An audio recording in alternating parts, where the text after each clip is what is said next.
Bien, hermanos, en esta ocasión vamos a ver otro de los yo soy de Jesucristo, que en ocasiones no es considerado como todos los demás yo soy, ¿verdad? Algunos sí lo consideran dentro, algunos no.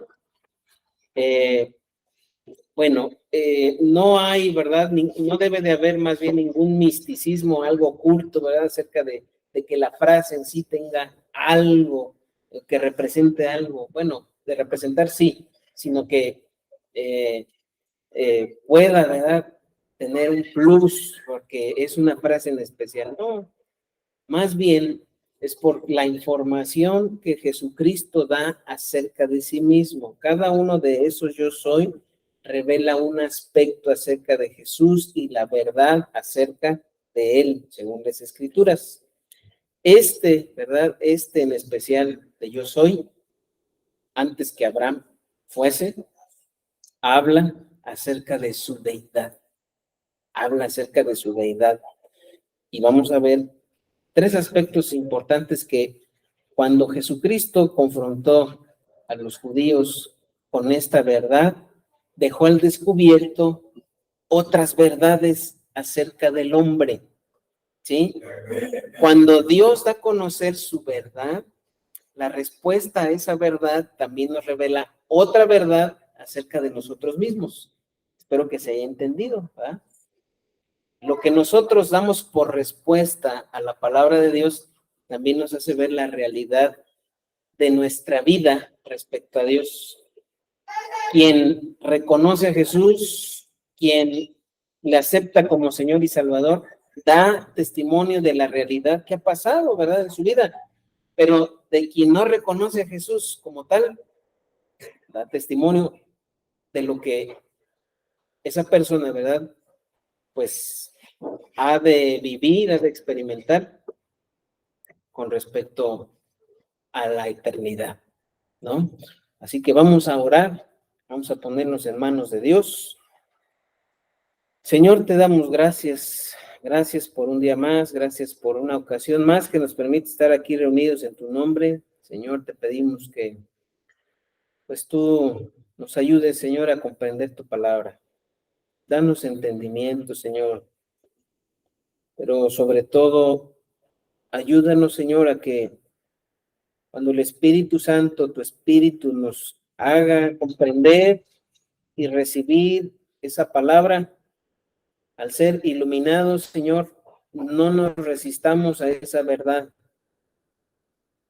Que nuestra incredulidad, Señor, no nos impida poner en práctica las cosas, Señor, que tú dices a nuestro corazón.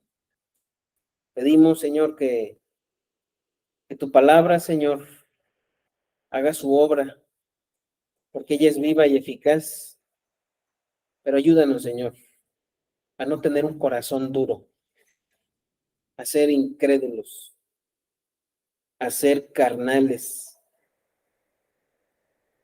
a rebelarnos, Señor, y a rechazar tu palabra. Rogamos que nos permita, Señor, el recibirla con mansedumbre y, Señor, me permitas a mí hablar con claridad, con sencillez, para que podamos, Señor, recibirla, podamos atesorarla, guardarla en nuestro corazón. Lo rogamos en Cristo Jesús. Amén. Muy bien.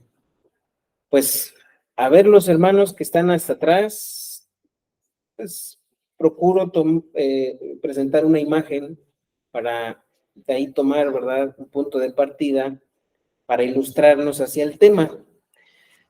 Los hermanos que están más adelante pueden ver la representación, ¿verdad?, de las tres personas y de un animal que está por ahí apareciendo. Quienes están viendo la pantalla, pues pueden apreciar.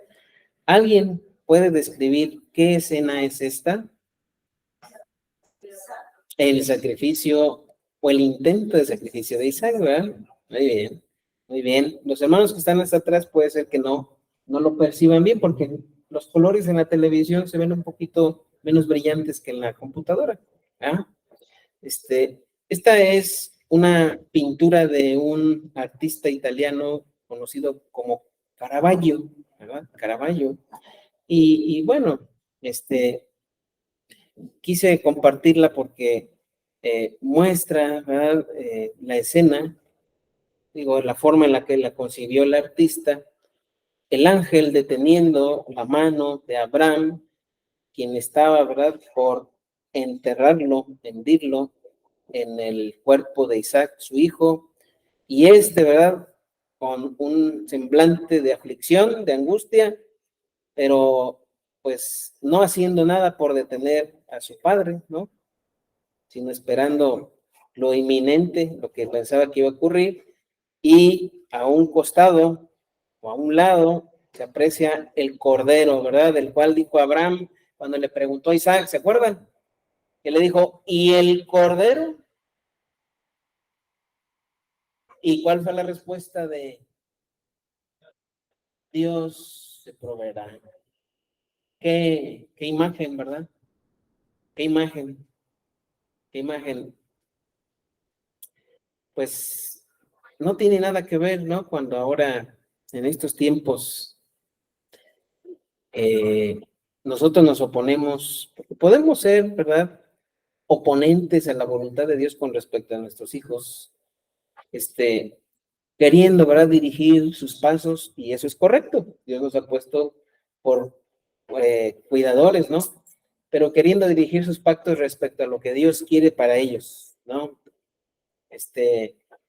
Me viene a la memoria, ¿verdad?, un ejemplo de cuando un padre, pues, le dice a su hijo, ¿verdad?, que no ni piense ni se imagine que va a ser pastor o que va a ser misionero, porque tiene sus pasos, ¿verdad? Tiene sus planes, perdón, para que sus pasos vayan hacia una carrera, ¿no? No tiene nada que ver con lo que estaba haciendo aquí Abraham, ¿verdad? Ahí estaba de por medio su vida, ¿no? Y sin embargo, ¿verdad?, que no ponemos en riesgo la vida de nuestros hijos, a veces, ¿verdad?, no estamos dispuestos a ceder a lo que Dios pueda demandar de ellos, ¿no? Bueno, esta escena nos sirve para que partamos, ¿verdad?, acerca del tema que vamos a hablar el día de hoy, porque se habló acerca de Abraham, también en el pasaje que leímos de Juan capítulo 8, del 31 al 59, ¿verdad? Bueno, hace más de 2000 años antes de la encarnación de Jesús, Dios prometió a Abraham que uno de sus descendientes iba a redimir a los pecadores. Vamos a recordar lo que significa redimir. Redimir. Y podemos verlo en dos aspectos. Redimir, que tiene que ver con redención. Redimir a alguien significa que se le va a ayudar a evitar cualquier angustia, cualquier dolor, cualquier pena que pueda sufrir por alguna circunstancia. Pero también significa que cualquier deuda, cualquier cosa que esta persona deba, le va a ser, ¿verdad?, cubierta. Una deuda que queda cubierta. En esos dos aspectos debemos considerar la redención. Y en cuanto a la redención en Cristo, la redención en Cristo significa o debe significar para nosotros los creyentes que Él nos ha librado de la condenación. ¿Cómo? Ese es el primer aspecto de la redención. El pecador, el impío, ¿verdad?, es declarado justo. Ya estás libre de condenación. Pero también la justicia no se pudo haber detenido, no pudo haber una pausa.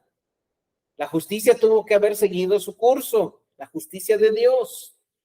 ¿Y cómo siguió su curso?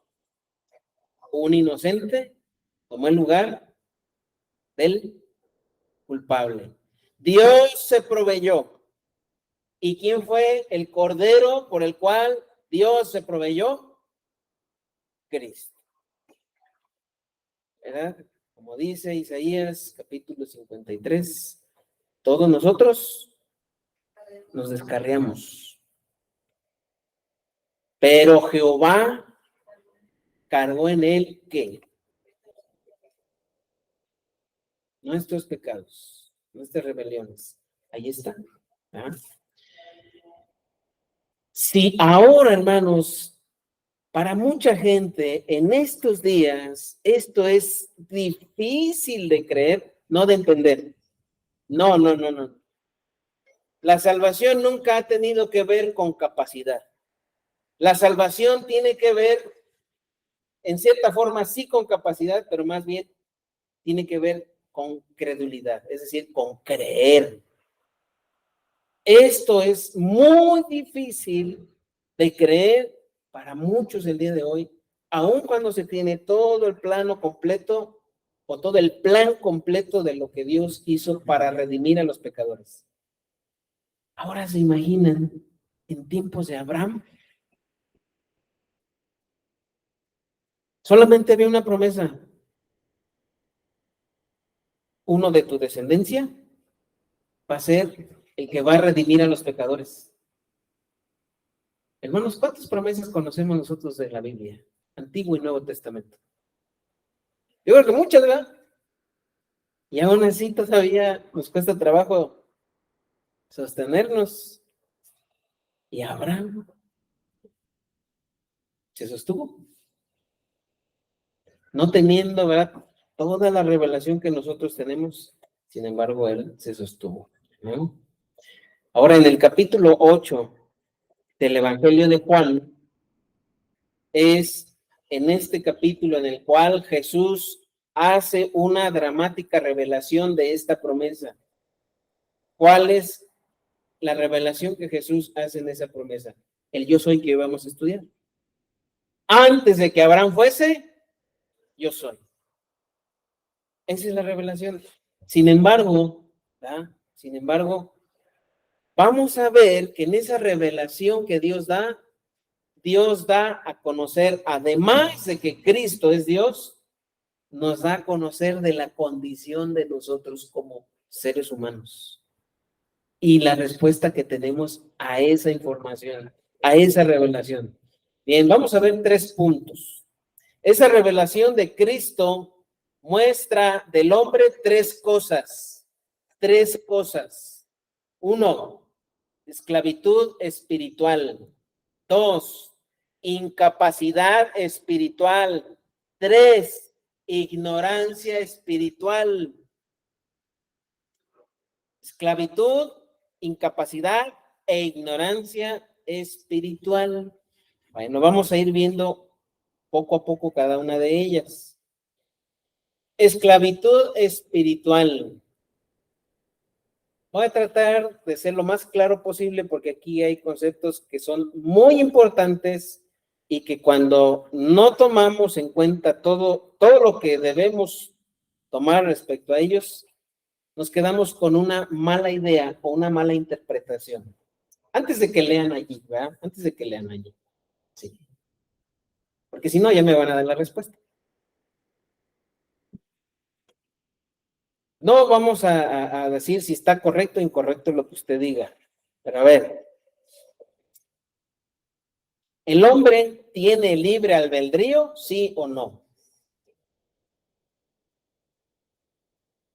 Todos contestaron que sí, ¿verdad? Quizá puede haber alguno que tenga duda o que diga, no, no tiene. Bueno, ahí depende de cómo se plantee la pregunta. Porque esa pregunta, pues podemos decir sí, pero tiene otros caminos que hay que analizar, ¿no? Hay que verlo con detenimiento. Bueno, ahora sí. Esclavitud espiritual. El hombre es un ser con capacidad de decidir como parte de la imagen que Dios puso en él. ¿Estamos de acuerdo? Sí. Ahora, hay que tener cuidado para entender el libre albedrío.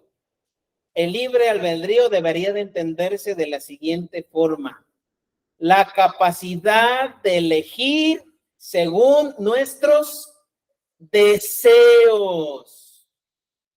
Según nuestros deseos. Bueno, me pensé, ¿verdad?, en presentar algunos esquemas, pero dije, bueno, a lo mejor es más complicado y me voy a llevar más tiempo. No, lo voy a tratar de hacer lo más sencillo, hermanos. ¿Sí? Vamos a analizar el libre albedrío cuando el hombre todavía no había caído. ¿Sí? Con solamente 2 preguntas, no más. No más. A ver.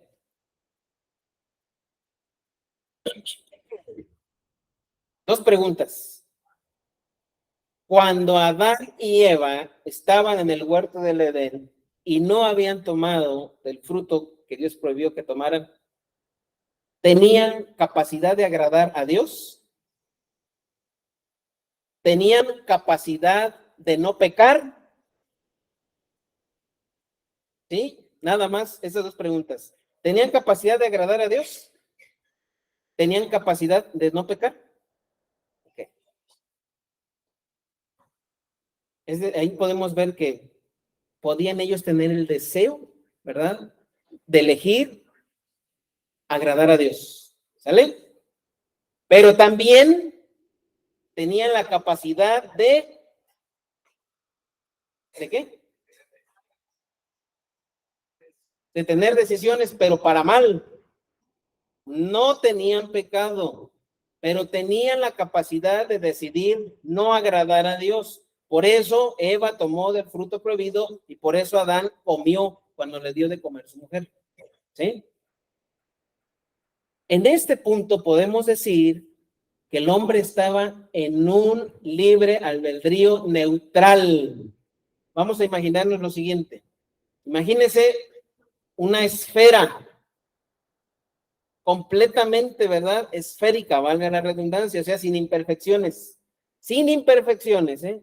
en un plano. Esa esfera no podía ir a ningún lado si no había algo que si no hay algo que la impulse. Está en el estado neutral, en el coche, ¿verdad? Los que son estándar, hay una velocidad que no es velocidad, un estado neutral. Ahí el hombre tiene la capacidad de agradar a Dios cuando es impulsado, ¿verdad?, al decidir él agradando a Dios, pero también desagradando a Dios. ¿Sí? Bueno, el hombre peca. Ahora, ¿cómo debemos de ver ese libre albedrío? Con las mismas preguntas. ¿El hombre tiene capacidad de agradar a Dios?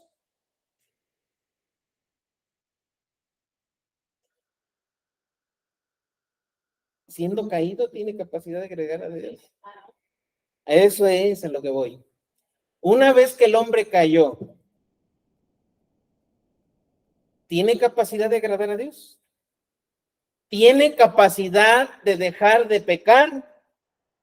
Ahora, otro aspecto. El hombre regenerado. El hombre regenerado. El hombre regenerado ¿tiene capacidad de agradar a Dios? Ahí está. Hay una diferencia entre ser caído y ser regenerado. ¿El hombre tiene capacidad de agradar a Dios siendo regenerado? Sí. ¿Tiene capacidad de dejar de pecar? Sí, sí, sí. Ahora, ¿puede pecar? Ahí está. ¿Verdad que sí está claro? Entonces, el libre albedrío no se puede ver en una sola ventana. El libre albedrío, neutral. ¿Cuándo fue neutral? Antes de la caída. El libre albedrío que le vamos a decir, ¿verdad?, en esclavitud. Pero está el albedrío que Dios da al hombre regenerado. Y luego está otro cuarto aspecto de esa condición que Dios le da al hombre en su voluntad. Cuando el hombre es glorificado, el hombre glorificado puede agradar a Dios. ¿Puede pecar? No, ya no. ¿Sí lo vemos? Ok, bueno. ¿Por qué el libre albedrío está afectado, verdad, por el pecado y de qué forma?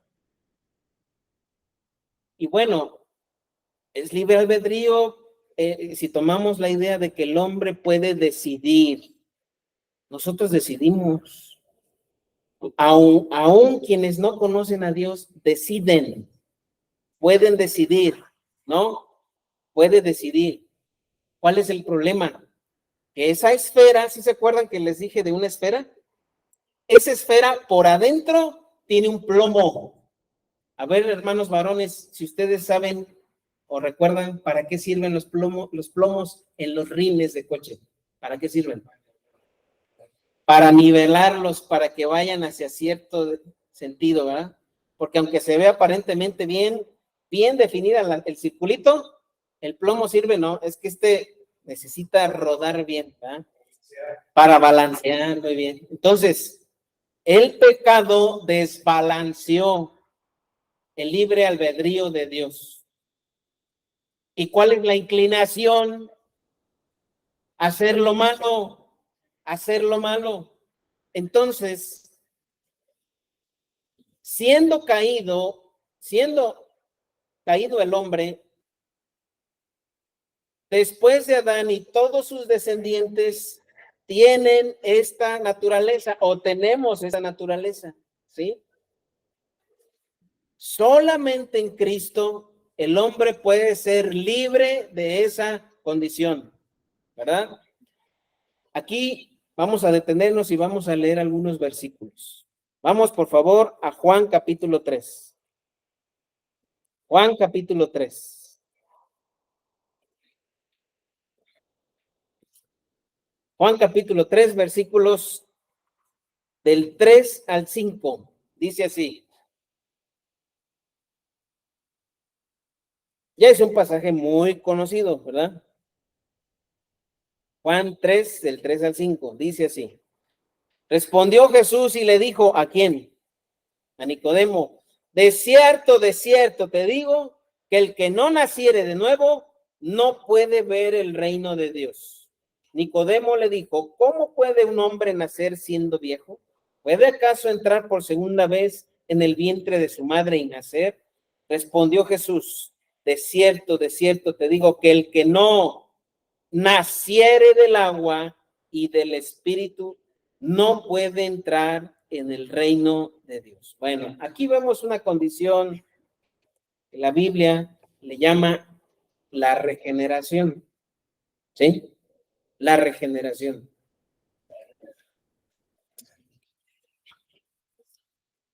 Hay dos posturas, hermanos, en el cristianismo, que después de los apóstoles, esto hay que decirlo, después de los apóstoles, ¿verdad?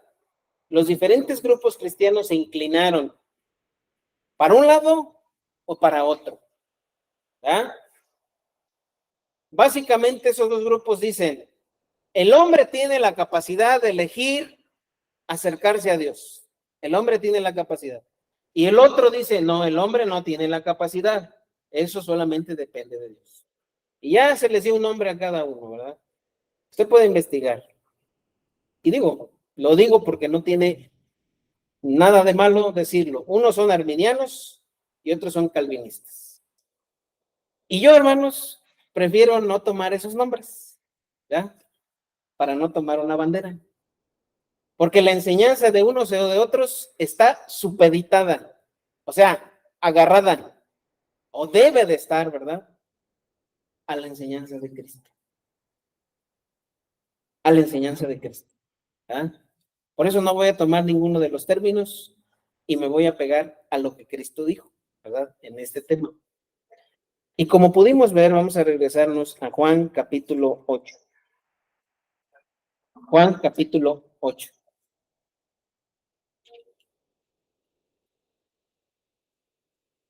Juan capítulo 8, ¿sí estamos allí? Vamos a leer versículo 32 al 34. ¿Estamos ahí? Bueno, voy a leer desde el 31, ¿verdad? Para comenzar y no dejar volando ningún versículo. Dice: dijo entonces Jesús a los judíos que habían creído en él. ¿A quién dijo esas palabras? No. A los judíos que, o sea, hay que poner, ¿verdad? Atención ahí a todo. Dijo entonces Jesús a los judíos que habían creído en él: si vosotros permaneciereis en mi palabra, seréis verdaderamente y conoceréis la verdad, y la verdad os hará libres. Ahora dice el 33. Le respondieron: linaje de Abraham somos y jamás hemos sido esclavos de nadie.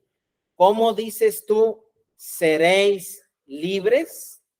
¿Qué es lo que dice el Señor Jesús en esos versículos? Bueno, está hablando de la condición del pecado original que todos los hombres, cuando nacemos, traemos. ¿Cuál es el pecado original? Hemos escuchado y a lo mejor a quienes no les agrada esa forma, ¿verdad?, de dirigirse a la naturaleza que heredamos de Adán, porque lo dijo un teólogo católico, pero eso es algo, ¿verdad?, que no tiene mayor relevancia ni debemos, ¿verdad?, de abocarnos ahí. Es así porque es lo que viene desde el principio, punto, y ya, ¿verdad? Esa condición nos hace estar inclinados. Y entonces ahí, ¿cómo está el libre albedrío? Bueno, imaginémonos lo siguiente. Aquí en México, las cárceles no son lugares gratos, ¿verdad? Nos hemos enterado por las noticias cómo en diferentes cerezos o ceferezos o penales, como se les llame, se han llevado a cabo motines, ¿verdad? Y uno dice, ¿y por qué pasa eso? Pues es que aunque estén adentro los presos,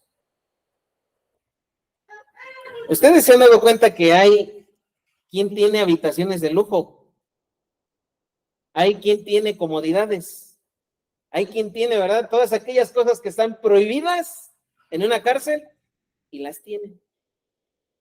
O sea, pueden tomar sus decisiones, pues. Sin embargo, están en una cárcel. Ahora sí, como dice el dicho, aunque la cárcel sea, aunque la jaula no deja de ser. Hay muchos, ¿verdad?, que literalmente están fascinados con la cárcel de oro. Aquí, ¿verdad? ¿Para qué quiero salir? Aquí estoy, ¿verdad?, disfrutando de la vida, de los placeres, de las riquezas. No, yo no quiero salir, yo estoy a gusto, ¿verdad? ¿Ande? Hasta lo cuidan, hasta me dan de comer. Así es. Pero sabemos cuál es la realidad, ¿verdad? Entonces, el hombre no puede tomar decisiones fuera de ese ámbito, pero ¿en qué aspecto? Sí puede tomar decisiones, qué trabajo tomar, qué familia formar, con quién casar, o sea, todas esas decisiones sí las puede tomar. Es una persona, un ser volitivo. ¿Qué quiere decir volitivo? Que tiene voluntad, que tiene deseo, pero sus deseos, ¿hacia dónde están inclinados? Hacia hacer el mal, ¿no? Y puede decir, no, pues yo no le hago mal a nadie. No, a ver, vamos a ver. Hay una inclinación de esa persona a buscar a Dios, una inclinación natural. No le hago mal a nadie, no. ¿Tienes el deseo de buscar a Dios? No. Romanos capítulo 3, vamos ahí, por favor. Romanos capítulo 3.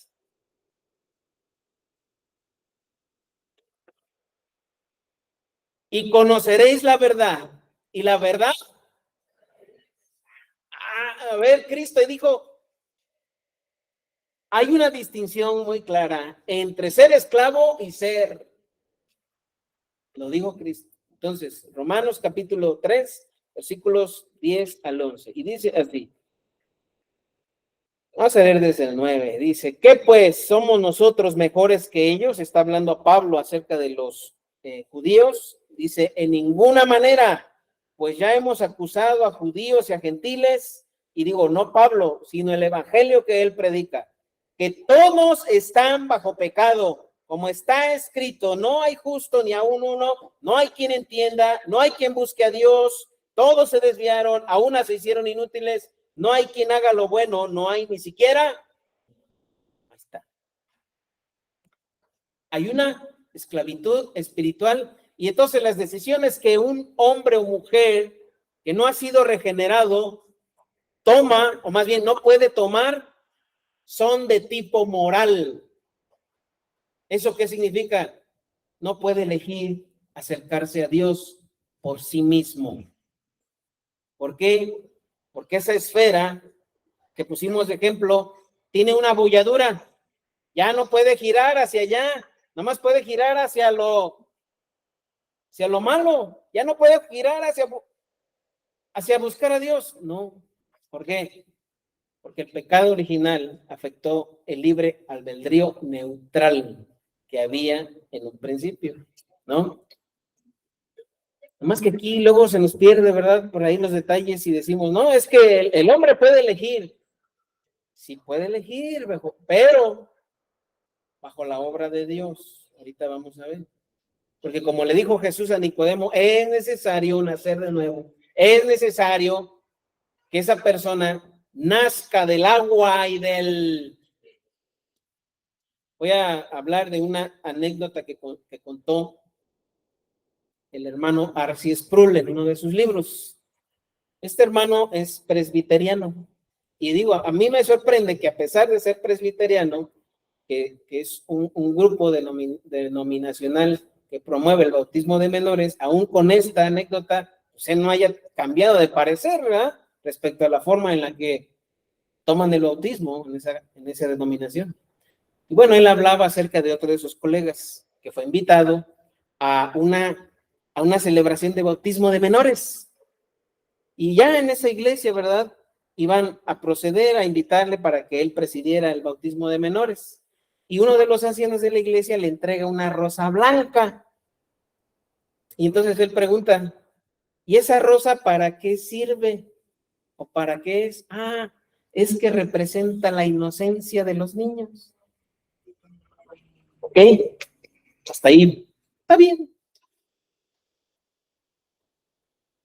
Metió un problema después, ¿verdad? El anciano, cuando él le preguntó, ¿y entonces el agua qué representa? Tuvimos bautismos, ¿verdad? Es una representación de lo que pasó en el interior de la persona. La ceremonia del bautismo, el acto del bautismo representa lavamiento y regeneración. Lavamiento y regeneración. El hecho, ¿verdad?, de que se utilice el agua es que es un símbolo, ¿verdad?, de lo que la palabra hace en la vida del creyente. Le hace nacer, ¿verdad? Le hace ser una nueva persona. Le limpia, ¿verdad? Le limpia. ¿Cuál es el instrumento de santificación que Dios utiliza para el creyente? La palabra. Y entonces, ¿verdad? Ahí entró en contradicción. Bueno, entonces, ¿qué significa? Esto significa, hermanos, que pues esa es una mera costumbre, ¿verdad? Es ese rito que se lleva a cabo, no el bautismo, porque esa es una ordenanza que Dios nos da, que Cristo mismo nos dejó, nos enseñó, sino esa celebración de la que le estoy contando la anécdota, porque todos los seres humanos, aún en el primer segundo de vida, después de que se ha declarado que ese ser que nació ya está vivo, ya está, ¿verdad?, viviendo el pecado original. La rosa blanca no tiene ningún sentido porque ningún ser humano nace inocente. Ningún ser humano nace inocente. Ninguno. Y los niños, miren, yo tengo la convicción, hermanos, por lo que la Biblia dice, que los pequeños que mueren y no alcanzan a discernir o a comprender la gravedad de su pecado delante de Dios, para que ellos puedan, ¿verdad?, elegir, tener esa conciencia de elegir seguir a Dios o desobedecerlo. Esos pequeños, ¿verdad?, por la gracia de Dios, van a su presencia. ¿Por qué? ¿Dónde dice eso? Bueno, no hay un versículo que lo diga con toda claridad, pero podemos ver muchas evidencias en el Nuevo y Antiguo Testamento. Solamente una. El hijo de David, producto del adulterio entre él y Betsabé. El niño murió. Cuando David, ¿verdad?, estaba endechando al niño, es decir, llorando, ¿verdad?, lamentándose por el estado en el que se encontraba y haciendo oración, ayuno. Cuando el niño murió, ¿qué hizo David? A ver. Y le dijeron, pero si cuando el niño estaba enfermo, tú estabas, ¿verdad? Pues que no podías contigo mismo. ¿Y ahora? ¿Por qué vienes? Así como si nada. ¿Y qué respuesta dio David? Ya no puedo hacer nada por él. Ya no puedo hacer que él ¿qué? Sino yo voy a... Es el mismo hombre, conforme al corazón de Dios, que dijo en el Salmo 23, ¿verdad? Y aunque ande en valle, no temeré, porque tú, tu vara y tu aderezas, unges mi cabeza con aceite. Mi copa está ciertamente.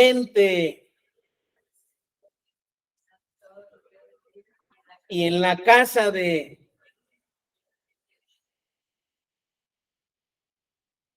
David se unió con su hijo, ¿no? ¿Y dónde podemos decir que está David hoy? Ahí están, ¿verdad? Los niños que mueren, que no llegan a una edad, ¿verdad? Y mueren sin haber sido confrontados en su conciencia entre seguir a Dios o no. No pueden ser juzgados. Y hay otros ejemplos, pero bueno, ahorita por tiempo ahí lo vamos a ver. Entonces, esa condición la tenemos todos, todos. Por eso Cristo dijo, ¿verdad? Ahí en Juan capítulo 8, versículos 38 al 34, y conoceréis la verdad, y la verdad os hará verdaderamente, y ahora sí vas a poder tomar decisiones respecto a Dios. ¿Sí? A ver.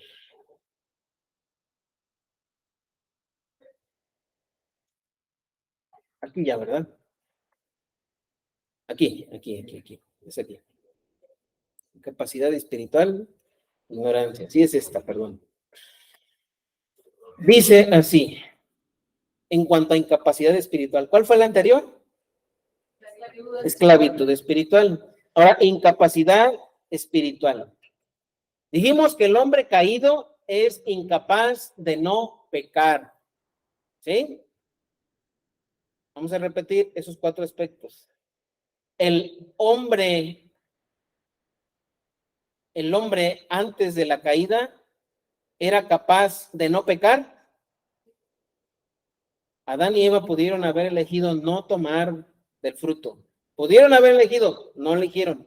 Ellos eligieron tomar. O sea que también era capaz de pecar, ¿verdad? Después de la caída, el hombre puede decidir no pecar. No estamos hablando del hombre regenerado, ¿eh? El hombre caído. El hombre caído es incapaz de no pecar. Para elegir agradar a Dios, debe de haber el deseo de agradar a Dios. A ver si lo podemos ver. Yo elijo una casa. ¿Por qué elijo esa casa si la quiero comprar? Porque está bonita, porque me place, ¿verdad? Hay un deseo cumplido respecto a esa casa, ¿no? Si yo elijo agradar a Dios, debo de tener el deseo de agradar a Dios. Esa elección implica deseo. No hay ninguna elección si no es impulsada por un deseo. Es como decir, no hay causa sin efecto. ¿Puede haber alguna causa sin que lo haya originado? Al revés, perdón. ¿Un efecto sin causa? Así de la nada. ¿Y qué lo produjo? No sé, ¿verdad? Me encontré un billete en la calle. ¿De quién es? No sé, pero me lo encontré. Pues alguien se quedó sin su quincena, ¿verdad? O sea, hay una causa, ¿verdad? Hay una causa. Por lo tanto, el deseo es lo que impulsa una elección. Es el hombre en el estado caído el que tiene la capacidad de desear venir a Dios. A ver otra vez. Es el hombre en el estado caído, no regenerado. Es el hombre en el estado caído, el pecado original, el que tiene la capacidad de venir a Dios. No. Si acabamos de leer en Romanos que no hay justo, no hay quien busque. Entonces, ¿cómo el hombre viene a Dios? Cristo lo dijo, ¿verdad? Cristo lo dijo. Bueno, vamos a leer algunos versículos de algunos capítulos atrás, el pasaje de Juan 8. Vamos a Juan 6, ¿sí? Juan capítulo 6. Juan capítulo 6. Versículos 44 y luego el 65. Estos versículos ya los vimos en otro de los yo soy de Cristo, yo soy el pan de vida, por ejemplo, el capítulo 6, ¿verdad? Ahí el versículo 44 dice así, vamos a leerlo, síganme con su vista, dice Juan 6:44. Observemos, ninguno, ¿quiénes están incluidos ahí? Ninguno puede venir a mí si el Padre que me envió no le trajere, y yo le resucitaré en el día postrero. Vamos a observar algunos verbos importantes. Ninguno puede y venir, ¿verdad? Trajere, puede y trajere.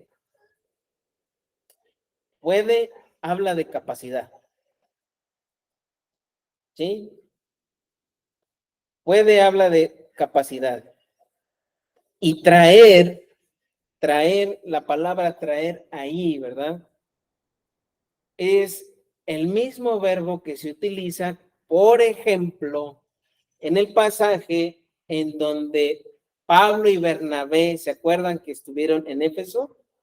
Y que luego dice que los agarraron, porque ellos, primero los efesios los habían reconocido pues como deidades, ¿verdad? Y a ver, mira, les vamos a hacer fiesta, les vamos a celebrar, los vamos a honrar. Y ellos dijeron, no.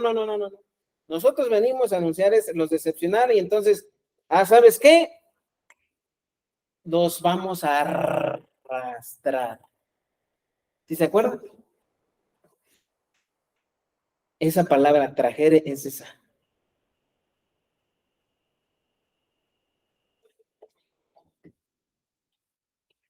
así. Quiere decir que o se trae, ¿sí? Así. Vamos a leer ahora el 65. 65. No es la única vez que Cristo dice eso. Observemos, versículo 65. Vamos a leer un poquito antes para que veamos cómo el Señor Jesús dice en el 60. Juan 6:60 dice: al oír las palabras de Cristo, muchos de sus discípulos dijeron: dura palabra es esta, ¿quién la puede oír? Sabiendo Jesús en sí mismo que sus discípulos murmuraban de esto, les dijo: ¿esto os ofende? Pues que si viereis al Hijo del Hombre subir a donde estaba primero, el Espíritu es el que da vida. La carne para nada aprovecha. Las palabras que yo os he hablado son espíritu y son vida. Pero hay algunos de vosotros que no, que porque Jesús sabía desde el principio quiénes eran los que no creían y quién le había de entregar. Y dijo: por eso os he dicho que ninguno puede, ¿qué? Sino que otra vez. ¿Quién da la capacidad de venir a Dios y de venir a Cristo?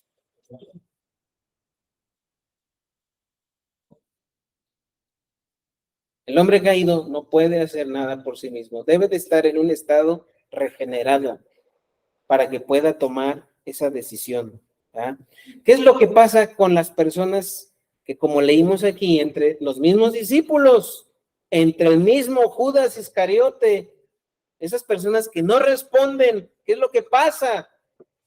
¿Cuántas personas han pasado, verdad, en nuestra vida, quienes les hemos compartido y aparentemente sí creen o dan testimonio de que sí creyeron, pero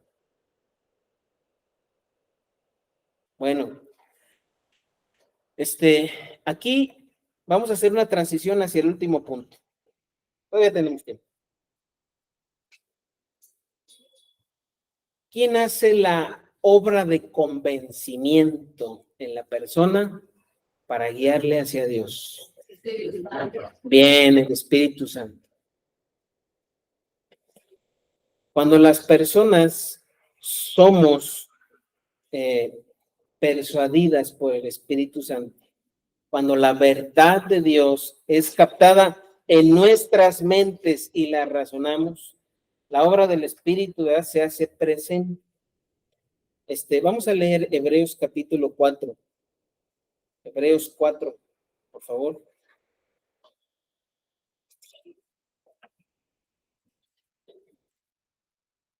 Disculpen, no es capítulo 4, es capítulo 6.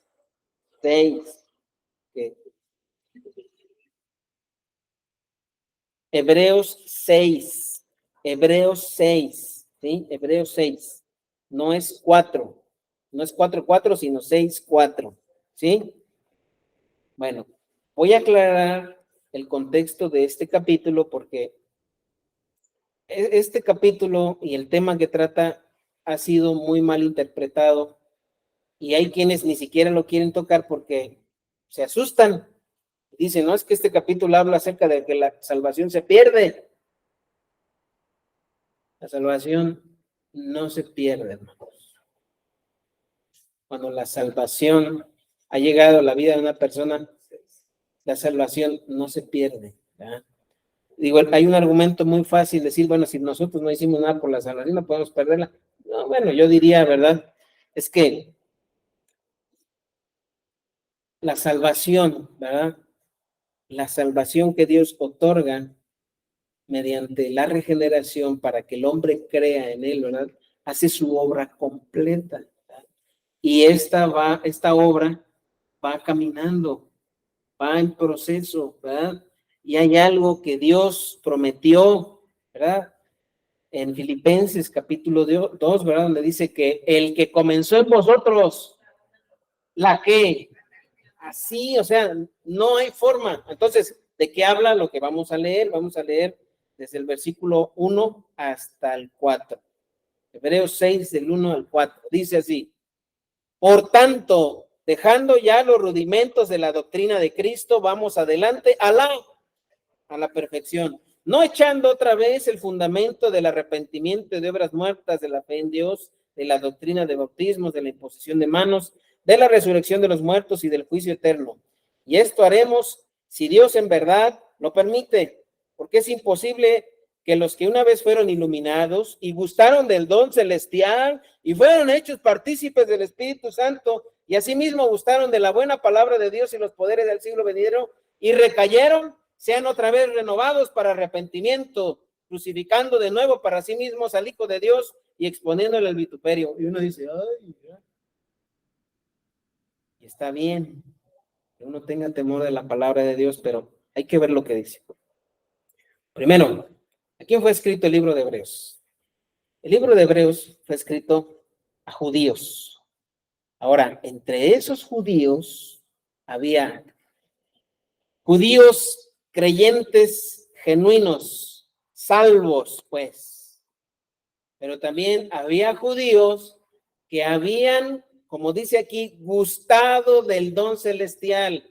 Ahí don celestial puede ser o bien el pan que vino del cielo, Cristo, que han tenido un conocimiento, ¿verdad? Digamos, preliminar, o bien el Espíritu Santo que también fue enviado del cielo, que les está revelando la verdad de Cristo. Pero también había personas, más bien judíos, que estaban más que convencidos de que su religión los iba a llevar a Dios. Eso también. Y entonces, ¿para quién son esas palabras? Ya sabemos, o sea, no podemos generalizar, fíjense, si generalizamos, malinterpretamos las escrituras, como lo es el libre albedrío. Si decimos, todos los hombres tienen libre albedrío, sí, pero hay que ver, ¿verdad? Las cosas más detenidamente. Aquí lo que está diciendo el autor de Hebreos es que hay gente que tiene un conocimiento de Cristo, que tiene un conocimiento de la palabra, y que así, ¿verdad? Como esa semillita que cayó entre pedregales, brotó, no tenía raíz, ¿no? Y estas personas a las que se refiere el autor de Hebreos es que han gustado, han podido percibir, no sé si decir percibir o experimentar, conocer más bien, porque tiene que ver, ¿verdad? Con recibir ese conocimiento de Dios mismo. Acuérdense que fue Pedro, ¿verdad? Fue Pedro el que le contestó a Cristo cuando él dijo, ya se fueron varios, ¿verdad? ¿Quieren irse ustedes también? Porque ustedes dijeron que dura palabra es esta. ¿Quieren irse ustedes también? ¿Y qué dijo Pedro? ¿A quién iremos, Señor? Tú, solo tú, tienes que... Y aunque Jesús no le dijo, ¿verdad? Como aquella ocasión, bienaventurado Pedro, porque no te lo reveló carne ni sangre, sino mi Padre que está en los cielos, es la misma revelación. Aunque yo le diga a una persona, y mira, y mira, y mira, y mira, es Dios. Eso no significa que nosotros ya no debemos de hacer nada. No, no, no, no. Todo lo contrario. Pero es Dios. Para aquellos, ¿verdad? Por esa palabra que les ha llegado, esa agüita, ¿verdad? Aquí vemos cómo hasta en las orillas del concreto brota plantas con un cachito de tierra, ¿verdad? Y unas cuantas gotas de agua salen. Digo, ese no debe ser nuestro objetivo, pero esa es la obra de la palabra de Dios y puede llegar a penetrar y puede llegar a cambiar las vidas cuando termina la obra de iluminación del Espíritu. Y hay gente que se queda así, un poquito, ¿no? Y a esos a los que se refiere el autor de Hebreos. Y entonces, ¿qué es, verdad? Lo que distingue esa capacidad espiritual, incapacidad espiritual del hombre, una insensibilidad, una dureza de corazón. Vamos a Hechos capítulo 7, ya con eso terminamos este punto, nos perfilamos al que sigue. Hechos 7. Hechos 7.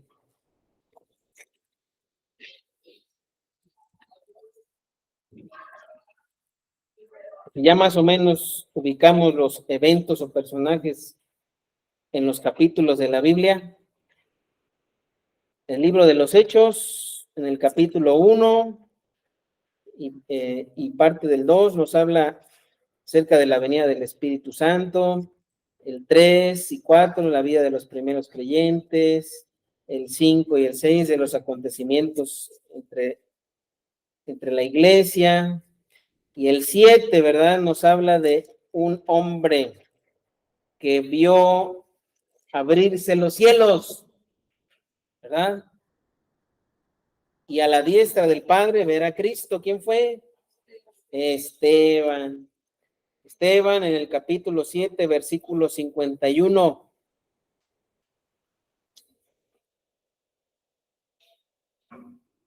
Cuando el corazón se cierra a esa iluminación, hermanos. ¿Sí entendemos, verdad, lo que es esa iluminación? No quiere decir que sean salvos. No, no, no, no. Por eso el autor de Hebreos le dice, si tú desechas esto que te ha llegado a tus oídos y que tienes, ¿verdad?, pruebas, testimonio, y has visto el obrar de esa palabra en la vida de las demás personas, si tú lo desechas,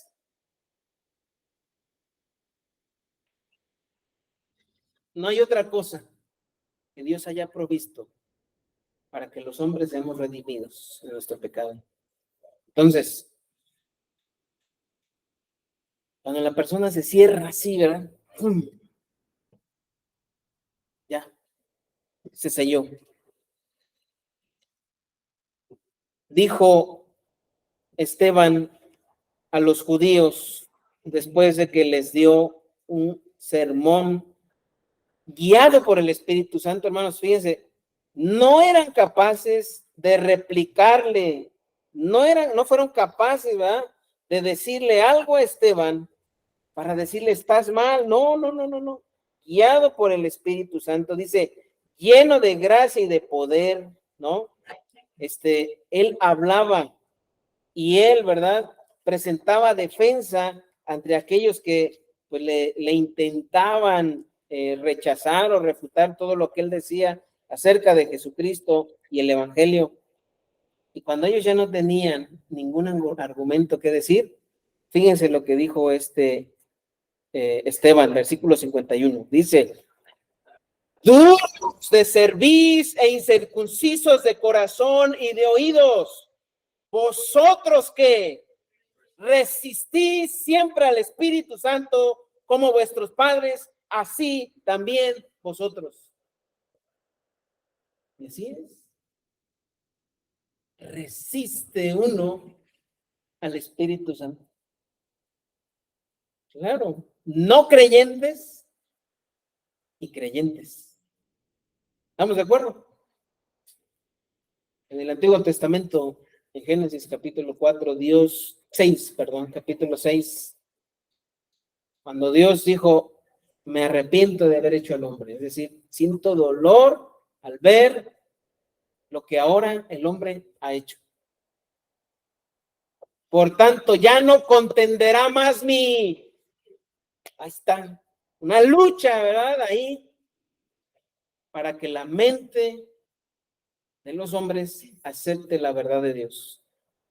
Pero en esa iluminación que el Espíritu intenta hacer, o que está haciendo, ¿verdad?, el hombre dice, no, no. Ok, no contenderá más mi espíritu con el hombre. Juicio, juicio. Eso es lo que pasa. ¿Y cuál es el deseo que impulsa al hombre a tomar esa elección? El pecado, su condición. Por eso no podemos decir, el hombre tiene libre albedrío. ¿Y luego? ¿Y luego por qué no elige a Dios? puede hacer lo que quiera en su cárcel. Puede hacer lo que quiera en su cárcel. ¿Ya?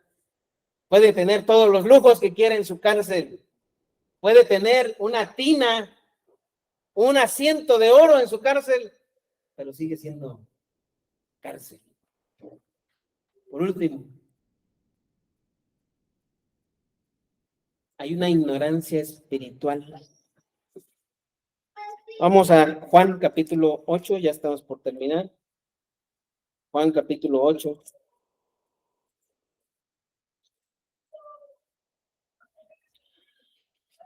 Vamos a los últimos versículos. Vamos al versículo 56.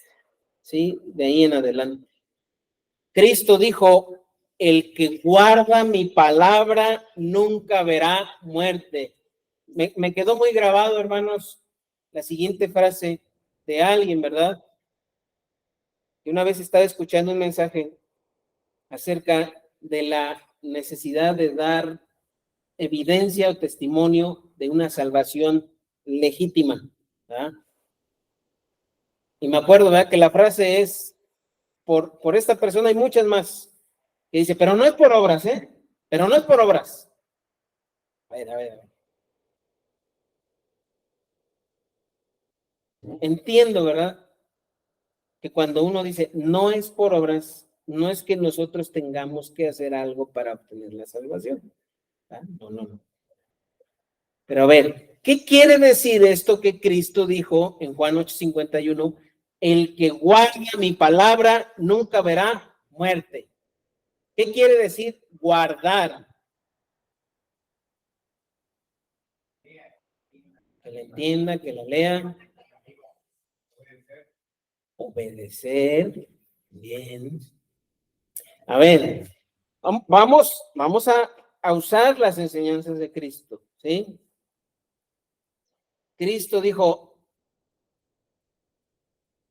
un hombre saca de su corazón, ¿qué? Tesoros, ¿verdad? Y estos tesoros pueden ser buenos o malos. Dijimos que lo que al hombre caído le impide seguir a Dios es sus deseos pecaminosos, su naturaleza carnal, el pecado original, ¿sí? ¿Cuáles son las motivaciones del hombre caído en su corazón? Pues de hacer continuamente el mal. Ese es su deseo, ¿verdad? Entonces no puede guardar la palabra ni ponerla en práctica porque su deseo es hacer lo malo.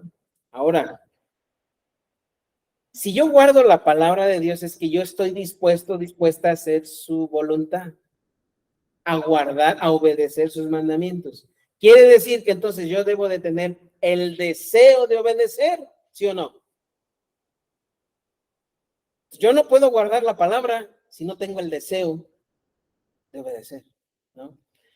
El obedecer es el resultado, ¿sí?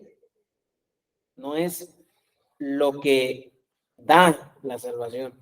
El obedecer es el resultado. Así que guardar es hacer, pero el hacer motivado por un deseo que Dios ha puesto en mí, por una naturaleza regenerada que me permite ahora desear agradar a Dios y desear dejar de pecar a Dios, contra Dios. ¿Sí? Yo no puedo creer en Jesús si yo no lo sigo. No se me explico. Si yo creo en Jesús y no lo sigo, acepto un hecho, pero no vivo bajo esa verdad. ¿Estamos de acuerdo? Puede haber personas en las iglesias que están de acuerdo con que Jesús, ¿verdad?, vino al mundo, pero no vivir bajo esa verdad, porque no guardan la palabra. Tiene, ¿verdad?, un hecho registrado en su palabra, pero no la guardan, no hay una motivación para seguir a Cristo.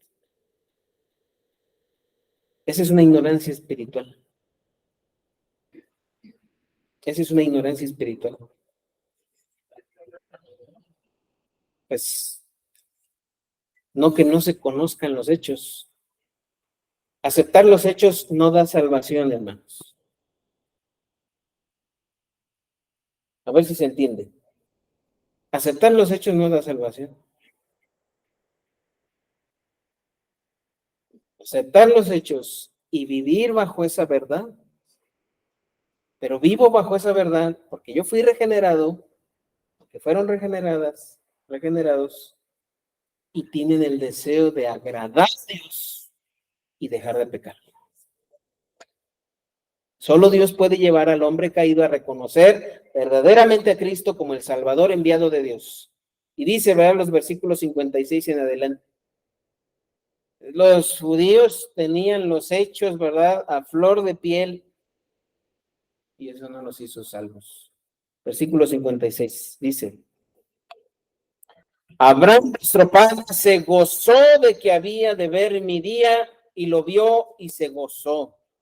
Entonces le dijeron los judíos: aún no tienes 50 años y has visto a Abraham.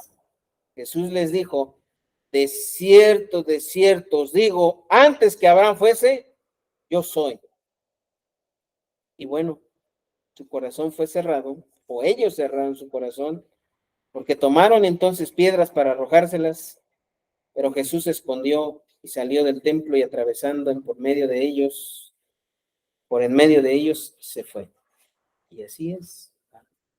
Entonces, fíjense, hermanos, con esta revelación que Cristo da acerca de Él como Dios, nos deja ver tres aspectos, ¿verdad?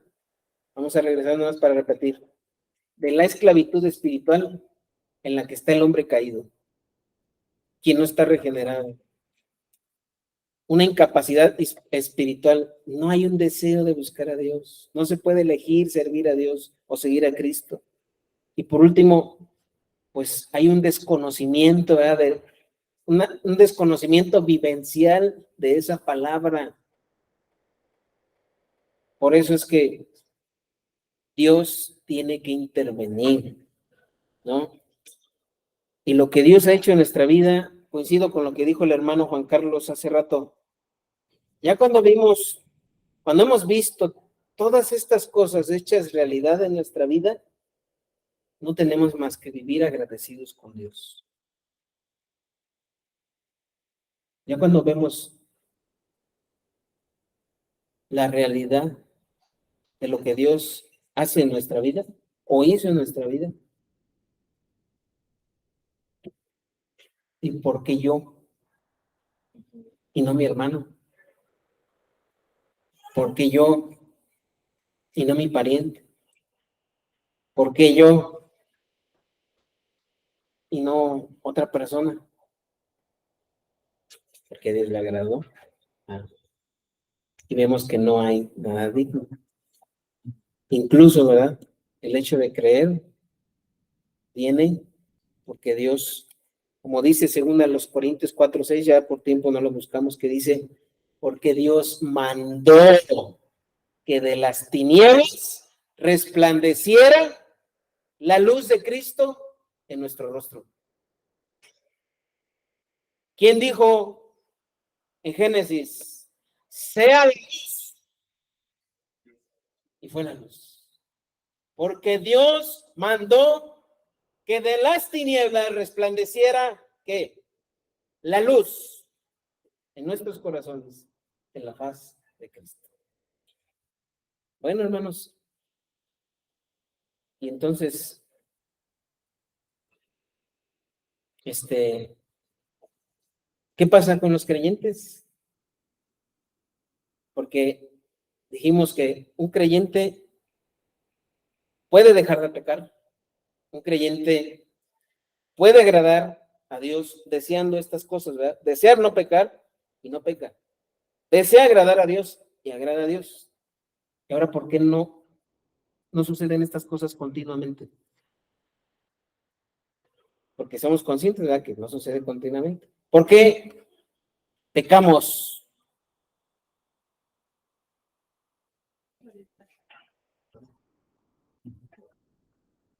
Porque tenemos una naturaleza caída, claro. Pero, ¿y por qué, verdad?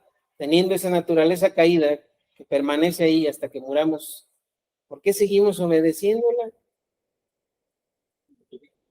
¿Por qué seguimos sometidos? Quizá no en todos los aspectos de nuestra vida, pero hay ciertas cosas que sí, ¿verdad? Pues porque nos gusta la jaula de oro, ¿verdad? Bueno, lo que experimentamos en la jaula de oro, ¿verdad? La desobediencia y la incredulidad hacen que los creyentes resistamos el deseo del Espíritu y la verdad de Dios. La desobediencia y la incredulidad hacen que los creyentes resistamos el deseo del Espíritu y la verdad de Dios. El deseo del Espíritu es que nosotros seamos iluminados por la verdad, ¿verdad? Y que sigamos esa verdad, seamos obedientes. Cuando somos desobedientes, hermanos, estamos resistiendo al Espíritu, ¿verdad? Al deseo del Espíritu y la verdad de Dios. Estamos dejando de creer lo que Dios nos dio a través de Cristo y su palabra. Y así, ¿verdad? Por eso Cristo dijo, si permaneciereis en la verdad verdaderamente os hará libres, ¿no? Y eso habla acerca de, pues, dejar que el Espíritu haga su obra. Sí podemos ver, hermanos, que es, pues, a veces muy poco perceptible cuando dejamos de creer, de obedecer, perdón, a lo mejor es más visible, pero cuando dejamos de vivir conforme a esa verdad, pues, ¿no? ¿Cómo podemos sentirnos satisfechos, ¿no? Con cosas superfluas, como los judíos decir, nosotros no estamos bajo esclavitud. No estoy diciendo, ¿verdad?, que nosotros estemos en el lugar de aquellos judíos a los que se dirigió el autor de Hebreos. Ojalá que no, porque tampoco podemos descartarlo, ojalá que no, pero ¿por qué todavía continúa esa desobediencia y esa incredulidad? ¿Por qué nos resistimos al deseo del Espíritu y a la verdad de Dios? ¿Por qué todavía Cristo, verdad, no es plenamente el Señor de nuestra vida?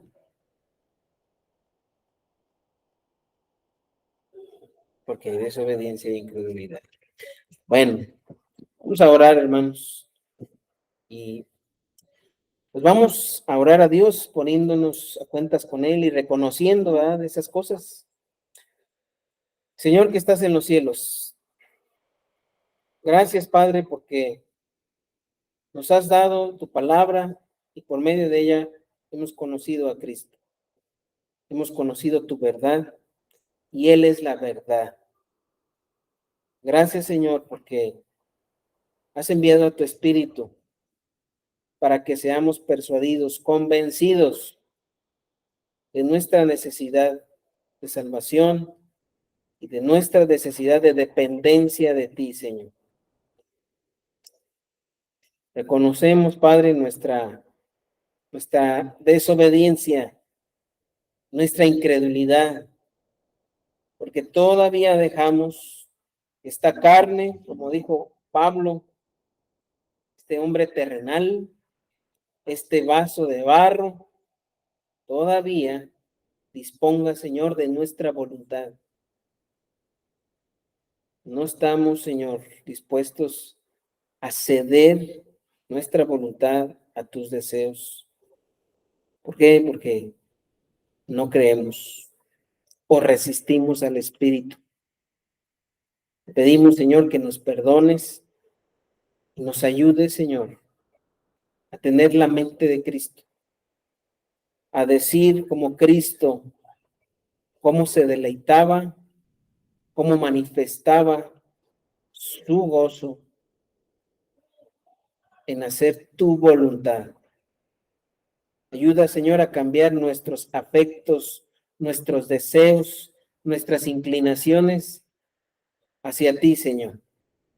Y que seamos personas que den testimonio, Señor, de andar en esa vida nueva, de andar, Señor, en ese nuevo nacimiento, como tú, Señor, lo has dispuesto que así fuese nuestra vida. Te pedimos, Señor, nos ayudes a ver más hacia nosotros en cómo estamos respondiendo, Señor, a tu verdad. Porque lo que hoy vimos es un testimonio, Señor, de tu revelación como Hijo de Dios. Pues deja al descubierto nuestra verdadera condición. Te lo pedimos, Señor, te lo rogamos todo en Cristo Jesús. Amén. Gracias, hermanos, por su paciencia. Y nos despedimos de quienes están viendo esta grabación o que la estarán viendo más adelante. Dios les bendiga y deseamos que sea de edificación para todos.